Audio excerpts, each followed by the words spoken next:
Alright, so this is, over here, this is a comment to the first kind of night video that I put out.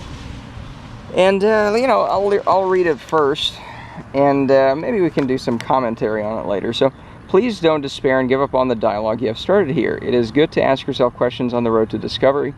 You are a unique young man, and your perspective is invaluable to the older and younger generation alike. Never in modern times has there been a more open time to explore what it means to be male in our society, including all facets of male sexuality and identity.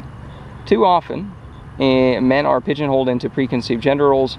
Despite the times, a lot of men are repressed emotionally by culturally imposed expectations. A lot of gay men, for instance, feel the need to play up the feminine traits, while straight men feel they have to prove their masculinity. It is important, at least, to keep the conversation going. Indeed, indeed. And let's see here. What is... So, yeah, there's some stuff about gay men need to play up feminine traits. That's the easier stuff to start with. Well, maybe. I think, again, I mean, if you read the, I think it's chapter 3 of Guerrero, I think a lot of the gays are, in fact, a lot more feminine. I think that's just a sort of defining attribute of the whole thing. But again, that's already stuff I've talked about many times, so people can look it up if they want. Hope the bus isn't too loud. While straight men feel they have to prove their masculinity. Well, that's an interesting sort of thing, too, you know, prove... Well, part of it is that. I mean, it is something that you have to keep doing, you know. And I don't think there's actually anything wrong with that, per se. You know, I mean, I try to keep in shape. You know, I went swimming today, did a couple sprints, that sort of thing. No, that's not necessarily a bad thing. I don't think I'm trying too hard, right? I think it just feels kind of natural. In fact, that, you know, I can't really do that stuff with other people. That's sort of the problem, you know. But anyway, so the despair, I think we're going to title this In Praise of Despair.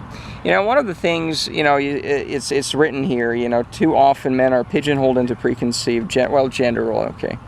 Let's see here. Well, yeah, but part of that is what I've noticed is you cannot despair, right? And I don't want to go off on Mr. Commentary here. I kind of appreciate the prompt. But part of it is this message of don't despair, right? Which is you can't have that emotion. You can't have those feelings. And the video, that's the second one that I haven't uploaded yet as I'm making this, but I made the video maybe 4 days ago. I haven't uploaded it yet. That's an even more despairing video, I would say. And you know, it talks about certain despairing themes, you know, suicide as well. And, you know, that's one of these things I could never talk about. You know, that was one of the things that either explicitly or implicitly you could not talk about. You could not talk about the lead up to why you feel despair. You know, as always, you have to put on a brave show, I guess, or just never be open about anything. You could never be, I could never be. I don't know, maybe you could be something different, but I could never say these things. And, you know, I wish I could be more specific, and maybe one day I will. I'll go into specific anecdotes, perhaps, but what's the point? Is there a point? Specific anecdotes?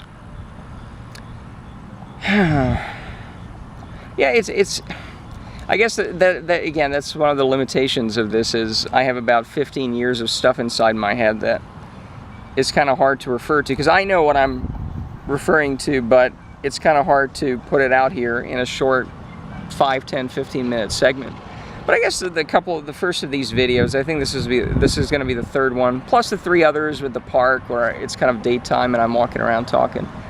But these are kind of vague, and that's kind of part of it is I can't talk about specifics. I kind of have to, I think, be a little more,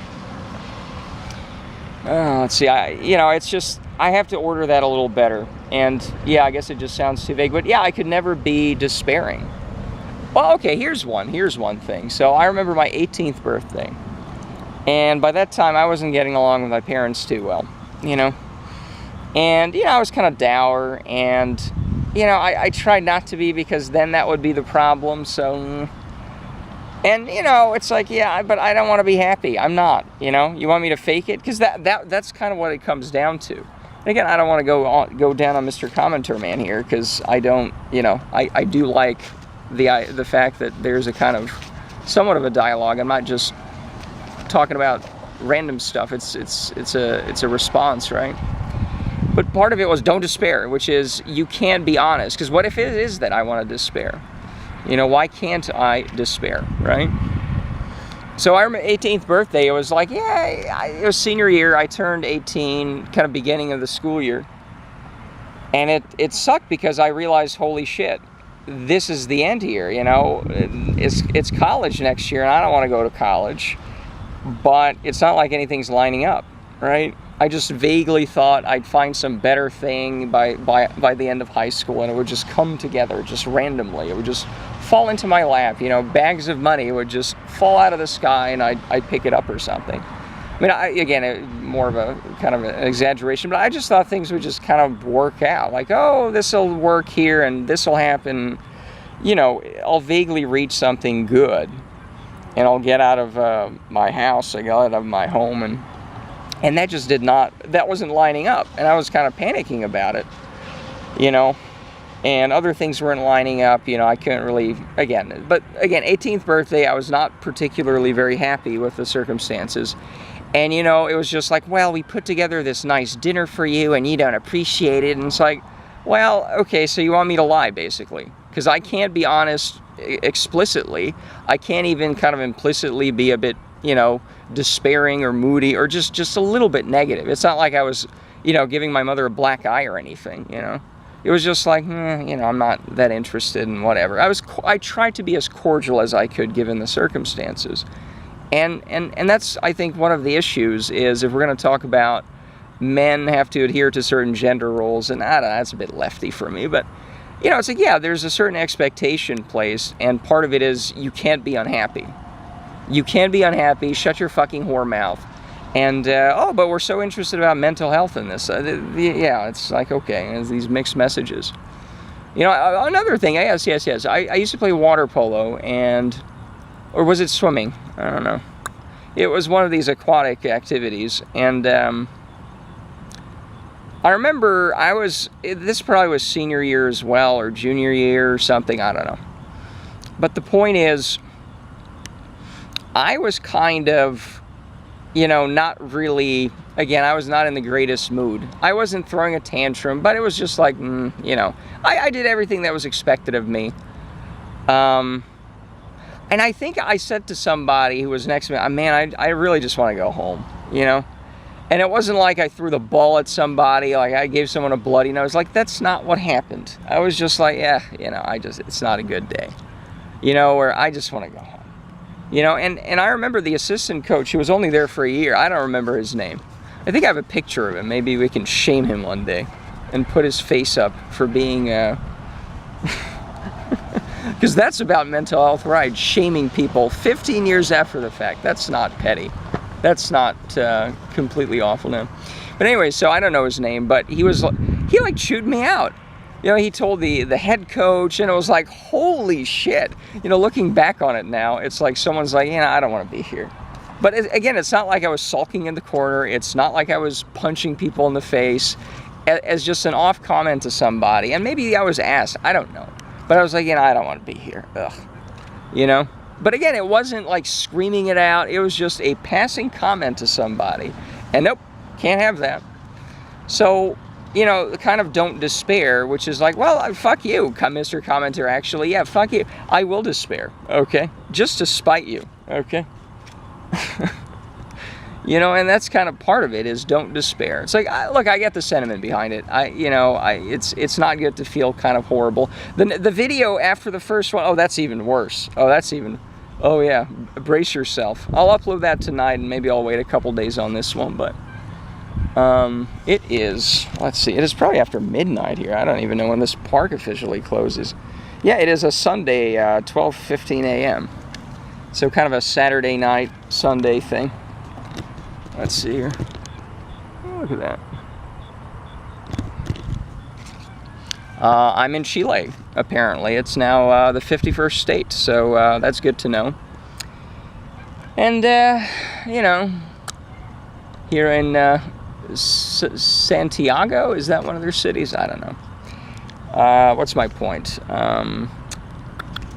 Right, so don't despair, right? It's like, no, I will despair. I will despair, and Because I think part of it is like, part of it is, okay, people don't want me. I think this Mr. Commenter here, I don't think he's an asshole like, I don't know, my parents or the coach.